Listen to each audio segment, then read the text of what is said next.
엄마 냄새 나요. 호텔 예약했어요. 그 말이 전부였습니다. 40년 만에 돌아온 날 그녀는 가족이 아니라 짐이었습니다. 하지만 단 한 달 뒤 자식들은 병원 문을 닫았고 눈물을 흘리기 시작했습니다. 이 이야기 절대 평범하지 않습니다. 아무리 부모와 자식 사이라도 이 정도면 너무하지 않나요? 사연 시작 전에 구독과 좋아요, 알림 설정 한 번만 부탁드릴게요. 짐작 취급당한 78세 어머니의 귀국 첫날. 안녕하세요. 저는 캘리포니아에 살다가 얼마 전 한국으로 돌아온 78살 임청자입니다. 남편은 4년 전 췌장암으로 먼저 세상을 떠났고 그 이후로는 조용히, 정말 조용히 살아왔습니다. 미국에서 40년 넘게 김치 식당을 운영하며 두 아들 키우고 대학 보내느라 정신없던 시절도 이젠 다 지나갔더라고요. 그날 남편 납골당해서 혼잣말을 했어요. 여보, 이제 나도 그만 좀 쉬고 싶어. 당신이랑 같이 키운 그 애들 이젠 내 곁에 좀 있어줄 수 있겠지. 나 너무 오래 혼자였어. 그래서 짐을 쌌습니다. 남편 유골함에 절 한번 하고 한국행 비행기에 몸을 실었습니다. 비행기 안에서 가슴이 두근거렸어요. 얼마 만에 귀국인가, 우리 애들 얼굴은 또 얼마나 변했을까. 큰아들 준호는 강남에 병원 개원했고 작은아들 진호는 벤처기업 CEO라더군요. 사람들이 그래요. 아이고, 청자씨 복 터졌네. 두 아들이 다 성공했잖아. 근데 그 사람들 이 이야기 끝까지 들으면 그 말 다시 못할 겁니다. 인천공항에 도착했을 때 공기도 어찌나 쌀쌀하던지 내가 돌아온 이 땅 참 낯설게 느껴졌어요. 하지만 마음만은 들떴습니다. 우리 아들들 엄마 왔다. 이제 우리 같이 좀 살아보자. 큰아들에게 전화했어요. 준호야, 엄마야. 공항 도착했어. 어디야? 잠시 침묵이 흘렀고 이어진 말은 이랬어요. 엄마, 미안해. 병원 일 때문에 좀 바빠서 대신 호텔 하나 예약해놨어. 문자로 주소 보낼게. 처음엔 서운했어요. 하지만 이해하려 했습니다. 바쁘겠지. 갑자기 와서 그럴 수도 있지. 호텔방에 혼자 앉아 있는데 왠지 마음 한켠이 싸늘했어요. 옛날 생각이 났습니다. 내가 그 아이들 대학 보낼 때 하루에 김치 수십 통 담았어요. 남들 잠들 때까지 쌈장, 나박김치, 갓김치 담아서 새벽 택배로 보냈어요. 그렇게 키운 아이가 나한테 호텔 주소 한 줄 보내고는 연락이 없었습니다. 이틀 뒤 큰아들에게 다시 연락했죠. 엄마, 오늘 좀 들를게. 잠깐 얘기나 하자. 겨우 얼굴 본 시간이 30분. 차 안에서 대충 햄버거 하나 사주며 그러더군요. 엄마, 사실 지금 집도 비좁고 애들 방도 부족하고 어차피 미국에 계시던 분이니까 호텔이 더 편하실 거예요. 솔직히 엄마 냄새도 조금은 익숙하지 않기도 하고. 냄새? 그 단어가 가슴에 콱 박혔어요. 내 손에서 나는 김치국물 냄새. 그거 먹고 큰 게 너잖아. 너 아니었으면 내가 그 짠 국물 마시며 어떻게 버텼겠니. 그날 밤 호텔방에 혼자 앉아 슬며시 이불을 들쳤습니다. 내 몸에선 진짜 냄새가 나는 걸까? 그냥 나라는 존재가 이제 불편하다는 말이겠죠. 짐이다라는 말 차마 입에 담지는 않았지만 눈빛이 말하고 있었어요. 작은 아들에게도 연락해봤어요. 진호는 조금 더 솔직했죠. 엄마, 지금 집 리모델링 중이잖아. 방 하나 내드릴 공간도 없고 사실 애들도 낯가리니까 당분간 요양원이나 쉐어하우스 생각해보는 건 어때요?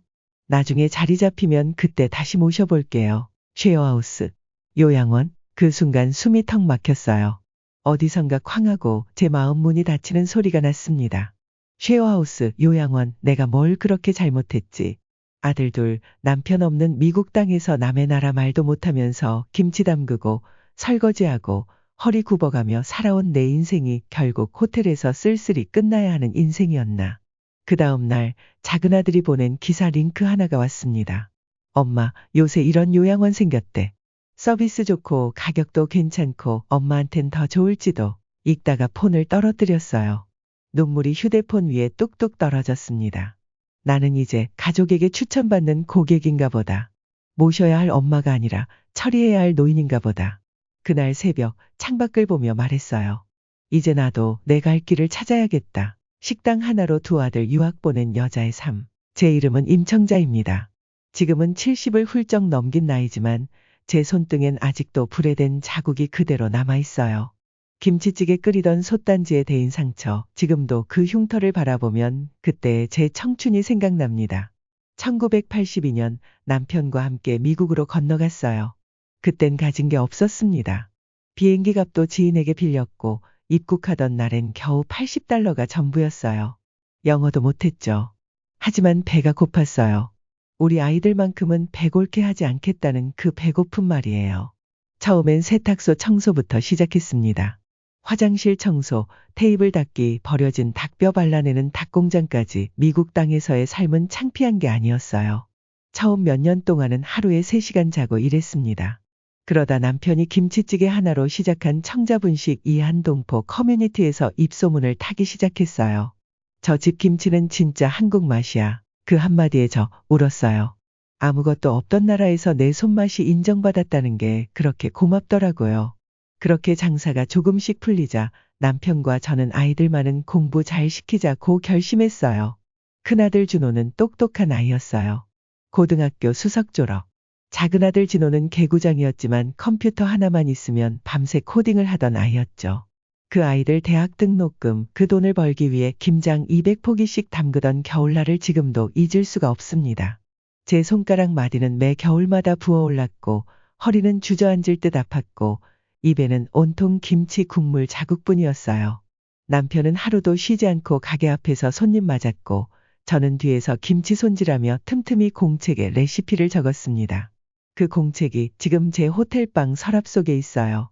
기름 묻고 국물 튄 그 노란 노트. 누가 보면 낡고 더럽다고 하겠지만 저에겐 그게 전 재산입니다. 아들들 학비는 한 번도 밀린 적이 없어요. 장학금이 부족한 학기엔 제 손목에 차고 있던 시계를 팔아냈고 가게 월세 밀릴 땐 한겨울에 난방을 끊었습니다. 그렇게 키운 아이들이었어요. 준호가 의대 졸업하던 날 교수님이 저에게 그러셨어요. 어머님, 이 친구 정말 대단한 아들이에요. 다 어머님 덕이죠. 그 말을 듣고 제가 얼마나 울었는지 몰라요. 주방 옆 의자에 앉아 조용히 우는 남편과 저. 그날의 눈물은 기뻐서가 아니라 이제 좀 쉬고 싶다는 눈물이었어요. 진호는 IT 회사에 들어갔고 몇 년 안 돼 창업했죠. 스타트업 성공했다며 기사도 나왔어요. 코딩 천재의 실리콘밸리 입성. 얼마나 자랑스러웠던지요. 그런데 그 아이가 지금 저에게 요양원은 어때요라고 묻는 사람이 되었어요. 준호는 결혼하고 나서 연락이 뜸해졌고 진호는 성공할수록 점점 더 멀어졌습니다. 전화하면 엄마 회의 중이에요. 문자하면 늦게 확인했어요. 카톡에 읽음은 뜨는데 답은 없고 언젠가 진호가 결혼한다며 여자친구를 데려왔을 때 그 아이가 웃으며 그러더군요. 어머니, 제가 고기 냄새를 좀 싫어해요. 가능한 한 채식 위주로 부탁드릴게요. 그땐 몰랐어요. 그 한마디가 나중에 엄마 김치 냄새 좀으로 바뀔 줄은. 남편이 세상을 떠난 뒤 저는 장사를 접고 작은 집으로 들어갔어요. 하루 종일 조용히 앉아 식당에서 쓰던 노트만 넘겼습니다. 미국 생활의 흔적이 거기에 다 있었어요. 그 노트 마지막 장엔 남편의 글씨가 하나 적혀 있었습니다. 청자야, 언젠가 우리 손맛이 세상을 다시 놀라게 할 날이 올 거야. 그땐 우리도 꼭 좀 편히 살자. 그 문장을 보며 저는 웃었어요. 남편은 떠났지만 그 말 하나가 지금의 저를 지탱해주고 있습니다. 그리고 지금 저는 그 말을 떠올리며 다시 내 인생을 생각합니다. 호텔 냉장고에 넣어둔 컵라면을 꺼내며 이렇게 중얼거렸어요. 그래, 청자야. 아직 끝난 거 아니야. 너에겐 손맛이 있고 땀이 있고 그리고 이 노트가 있잖아. 귀국한 어머니 짐작보다 못한대요. 며칠 동안 호텔에 머무르며 생각했습니다. 그래도 내가 낳은 자식들이니까 지금은 상황이 안 되어서 그럴 수도 있겠지. 며느리들도 바쁘고 아이들도 있고 그래 내가 먼저 다가가 보자. 그날 큰아들 준호의 병원 근처까지 찾아갔습니다. 낮잠 시간이 끝나갈 무렵이었어요. 문자를 보냈습니다. 준호야, 엄마 병원 근처에 왔는데 잠깐 얼굴만 볼 수 있을까? 곧 답장이 왔죠. 엄마, 미리 말씀하시지.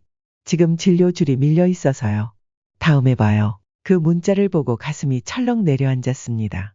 그 다음이 언제일까요? 한 달 뒤일까요? 1년 뒤일까요? 저는 말없이 병원 유리창을 바라보다가 돌아섰습니다. 며칠 뒤 마음을 다잡고 작은아들 진호의 집을 찾아갔어요. 인터폰을 누르니 며느리의 얼굴이 화면에 떴습니다. 어머니, 오셨네요. 진호 지금 회의 중인데 들어오시겠어요? 나는 미소를 지으며 말했어요. 그래, 잠깐 인사만 하고 갈게. 문이 열렸고 집 안으로 들어선 순간 코끝에 익숙한 향기가 스쳤어요. 어디선가 나던 된장국 냄새, 묵은지 볶음 냄새, 아, 내가 평생 맡던 부엌 냄새구나 싶었죠. 그런데 며느리는 표정이 조금 굳어져 있었습니다. 식탁에는 반찬 몇 가지가 가지런히 놓여 있었고 손주 녀석은 거실에서 게임을 하고 있더군요. 제가 들고 온 봉투를 내밀었습니다. 이거 김치랑 나박물 김치 좀 담아왔어. 미국에서 마지막으로 담은 거야. 며느리는 그것을 봤더니 한참 바라보다가 웃으며 말했습니다. 어머니, 김치 냄새가 좀 강하네요. 애들이 요즘 서양 음식에 익숙해서 그런지 김치는 잘 안 먹어요. 그 말에 속이 쿵 내려앉았습니다. 그 김치, 진호 너 그거 먹고 크지 않았니? 학원 다녀와서 허겁지겁 김치에 밥 비벼 먹던 그 아이가 이제는 김치 냄새 난다고 얼굴을 찌푸리다니. 잠시 후 진호가 퇴근에 들어왔습니다. 그런데 눈빛이 낯설었습니다. 엄마, 아까 형한테도 연락 왔다던데 형도 좀 당황했나 봐. 갑자기 호텔 나와서 형 집에 가려고 했다며? 저는 대답했어요. 그게 그냥 얼굴이나 좀 보려고 했지. 나는 이제 혼자 있고 싶지 않아서. 진호는 그 말을 듣고는 침묵하더니 이내 말을 이어갔습니다. 엄마, 솔직히 말해서 지금 이 집도 회사 일 때문에 정신없고 아이들도 엄마랑 많이 안 친해서 어색해할 거예요. 그래서 말인데 엄마, 요즘 괜찮은 요양원이 많아요. 엄마 연세에 딱 맞는 프로그램도 있고 관리도 잘 되고요. 그 순간 뇌리에서 요양원이라는 단어가 천천히 퍼졌습니다. 내가 요양원이야? 너 지금 나더러 요양원 가라는 거니? 진호는 시선을 피하며 말했어요. 엄마, 오해하지 마요. 요양원 나쁜 데 아니에요. 엄마도 이제는 좀 편하게 지내야 하잖아요. 그때 며느리도 덧붙였어요. 어머니, 사실 이 집은 너무 좁아요. 사생활도 좀 필요하고요. 어머니께서 여기 계시면 솔직히 숨이 막히긴 해요. 숨이 막힌다고. 이 집에서 밥 냄새가 나는 것도 손주가 뛰어노는 것도 다 괜찮은데 내가 앉아있는 것만으로도 숨이 막힌다는구나. 진호는 조심스럽게 말을 마무리 지었어요. 엄마, 진심으로 드리는 말씀이에요. 엄마한테 더 좋은 환경에서 지내시길 바라는 마음입니다. 그 말에 저는 조용히 고개를 끄덕였습니다. 그리고 그날 밤 호텔로 돌아온 저는 미국에서 가져온 노트를 꺼냈습니다. 김치 레시피가 빼곡히 적혀 있는 그 노트. 그 안에 남편의 손글씨가 눈에 들어왔어요. 이 맛은 내 어머니의 시간이다. 이 국물에는 인생이 녹아 있다. 그 문장을 읽는 순간 저는 가만히 펜을 들었습니다. 그 노트 맨 마지막 줄에 새로 한 줄을 적었습니다.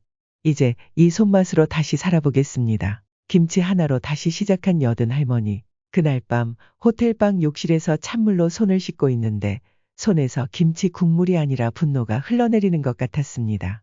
숨이 막혀요, 어머니. 김치 냄새가 너무 강해요. 요양원으로 가시면 더 편하실 거예요. 그 대사들 제 귀 안에서 마치 부엌칼처럼 빙빙 돌았습니다. 그렇게 며칠을 호텔에서 컵라면 하나에 끼니를 때우며 지내던 어느 날 로비에서 체크아웃을 하려던 순간 누군가가 제 어깨를 툭 치더군요. 청자 언니 맞지? 고개를 돌리니 미국에서 함께 식당을 했던 이민 친구 에스터가 눈을 동그랗게 뜨고 서 있었습니다. 언니 한국 오셨구나. 근데 왜 이렇게 초췌해? 그 말에 저 아무 말도 하지 못했습니다. 대신 눈물이 쏟아지더군요. 그 자리에서 그렇게 엉엉 울었습니다. 에스터는 저를 따뜻하게 끌어안고 말했어요. 청자야, 아직도 너 그 김치맛 잊을 수 없어. 우리 다시 시작하자. 그 손맛 세상에 안 내놓고 뭐 할래? 우린 아직 안 끝났어. 그 말이 불붙은 연탄 위에 기름을 부은 것처럼 제 안에 무언가를 일깨웠습니다. 그날로 저는 작은 지하 셋방을 구했습니다. 하루에 햇빛 2시간 겨우 드는 방, 부엌은 작고 오래된 인덕션 하나뿐이었지만 그곳에서 저는 다시 김치를 담그기 시작했습니다. 시장에 가서 배추를 고르고 물을 까고 양념을 빻고 배즙을 짜고 밤새도록 손으로 버무렸습니다. 손이 불고 갈라지고 옷은 김칫국으로 젖어도 마음은 처음으로 따뜻했습니다. 에스터가 말했어요. 이제 이거 온라인으로 팔자. 요즘 이런 스토리 있는 먹거리에 사람들이 열광하더라고.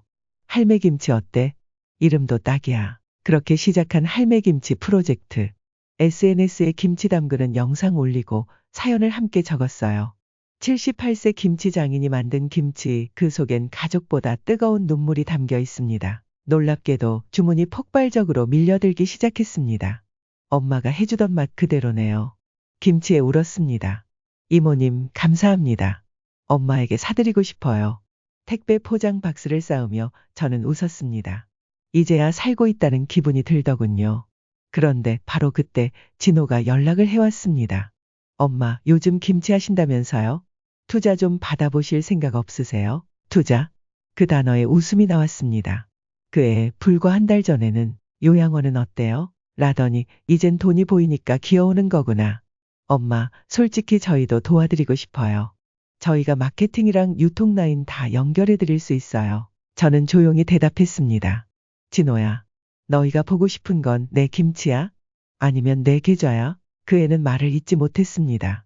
그리고 며칠 뒤엔 준호가 병원 진료 중 제게 찾아왔습니다. 엄마, 사실 요즘 병원 사정도 좀 안 좋고 엄마가 도와주실 수 있는 부분이 있다면 저도 그 브랜드 같이 해보고 싶어요. 그때 저는 단호히 말했습니다. 난 이제 너희한테 줄 것도 줄 이유도 없다. 그 순간 제 안에 있던 청자분식 시절의 내 모습이 다시 살아났습니다. 기어코 준호는 말하더군요. 엄마, 우린 가족이잖아. 그래? 근데 김치 냄새 난다고 외면하던 사람들도 가족이니. 그리고 그날 밤 진호의 회사가 투자 실패로 도산했다는 기사가 떴습니다. 벤처 투자금 수십억 날아가고 직원 줄줄이 퇴사. 진호 소송까지 걸렸대요. 며칠 뒤 준호 병원은 의료윤리 위반 논란으로 언론에 보도되었고 병원 신뢰도는 곤두박질 쳤습니다. 그 둘이 밤마다 전화를 걸어오기 시작했습니다. 엄마, 그땐 우리가 정말 철이 없었어. 다시 시작해보자, 부탁이야. 저는 그날 김치 항아리 앞에 앉아 이렇게 말했습니다. 이 김치는 돈으로 버린 게 아니야. 정으로 지킨 거야. 그리고 조용히 법무사에게 연락했습니다. 네. 상표권이랑 지분을요? 네. 전부 에스터 이름으로 넘겨주세요. 김치 브랜드 CEO가 된 78세 할머니. 며칠 전이었습니다. 법무사에게 등기로 도착한 서류 하나를 받았어요. 그 안에는 제 이름이 빠진 상표권 등록증이 있었습니다. 할매김치 상표권 소유자 에스터 최. 그걸 보는 순간 이상하리만치 후련하더군요. 욕심이 없었던 게 아니에요. 그냥 이제는 누군가와 따뜻하게 나누고 싶었던 거죠. 그날 밤 호텔방 말고 지하방 말고 새로 이사한 한옥집 부엌에서 에스터와 둘이 마주 앉아 있었습니다. 청자야, 정말 괜찮아? 응, 괜찮아. 나는 이 김치를 버림받은 대접으로 만들었지만 넌 날 사람 대접해줬잖아. 에스터가 울었습니다. 그리고 저도 울었습니다. 그날 밤 김치 국물보다 짠 눈물이 소반 위에 떨어졌어요. 그리고 며칠 뒤 아들 준호가 찾아왔습니다. 머리는 헝클어졌고 정장은 구겨져 있었어요. 병원도 이제 거의 문 닫을 위기라더군요. 엄마, 미안해요. 진심으로 정말 미안해요. 그땐 내가 너무 바보 같았어요. 엄마 손맛이 아니라 엄마 마음을 무시했어요. 저는 조용히 그 아이를 바라봤어요. 예전 같았으면 그 말 한마디에 또 무너졌을지도 몰라요. 하지만 이제는 아니에요. 저는 제 두 손으로 제 삶을 다시 일으켜 세웠고 그 아이는 그 삶의 그림자조차 닿을 수 없는 자리에 있었어요. 준호가 봉투 하나를 꺼냈습니다. 이거 엄마한테 쓰시라고 드리는 거예요. 병원 정리하면서 남은 거예요. 저는 그 봉투를 밀어냈어요. 준호야, 나는 이제 돈이 필요한 게 아니야. 나는 따뜻한 말 한마디가 필요했어. 근데 너희는 그 한마디를 평생 아꼈지. 준호는 고개를 숙였고 그제야 눈물이 흐르더군요. 엄마, 그럼 이젠 엄마 옆에 있게만 해주세요. 손이라도 잡아주세요. 저는 잠시 숨을 들이켰어요. 그리고 아주 천천히 대답했습니다. 지금은 아니야. 나도 이젠 내 마음을 지켜야 하거든. 그 아이의 울음이 뒤에서 들려왔지만 저는 등을 돌리고 한 걸음 한 걸음 다시 제 부엌으로 들어갔습니다. 진호는 어떠냐고요? 그 애는 한동안 연락이 없었습니다. 회사는 망했고 투자자들에게 소송도 걸렸다고 하더군요. 그리고 며칠 전 문자 한 통이 왔어요. 엄마, 나 다시는 엄마한테 그딴 말 안 해요. 엄마 냄새? 이젠 그리워요. 나 김치 냄새 나는 집에서 살고 싶어요. 그걸 읽고 그냥 가만히 폰을 내려놨습니다. 대답은 하지 않았어요. 그 아이가 진심인지 지금은 확인하고 싶지 않았거든요. 지금 저는 에스터와 함께 시골 작은 마을에 살고 있어요. 뒷마당에 김치 장독이 6개나 있고 앞마당엔 손자 같은 강아지가 뛰어놀고 고무신을 신은 제 발밑으로 해가 따뜻하게 스며듭니다. 하루에 김치 10포기 담그고 온라인 주문 처리하고 마을 아이들 놀러 오면 김치전 구워주고 그런 삶이 이제는 너무 감사합니다. 몇 주 전 인터뷰 요청이 왔습니다. 78세 김치 브랜드 창업자 임청자 할머니, 손맛으로 세상 울리다 기자가 그러더군요. 할머니, 성공의 비결이 뭔가요? 저는 가만히 웃으며 이렇게 대답했어요. 세상에서 제일 진한 맛은 눈물에서 나는 거예요. 그것도 말없이 참았던 눈물에서요. 유언장이요? 이미 오래전에 정리해 두었습니다. 남편과 함께 살던 미국 땅의 작은 별장, 이 시골 한옥집, 그리고 할매김치의 마지막 배당금. 그건 모두 진심을 끝까지 함께 나눈 사람들과 나누기로 했습니다. 아들들이요? 그 아이들은 제게서 받은 게 이미 너무 많습니다. 다만 마음까지는 주지 않았을 뿐이에요. 사람들은 말합니다. 그래도 늙으면 자식밖에 없다. 고. 하지만 저는 이제 확실히 말할 수 있어요. 자식이 전부가 아닙니다.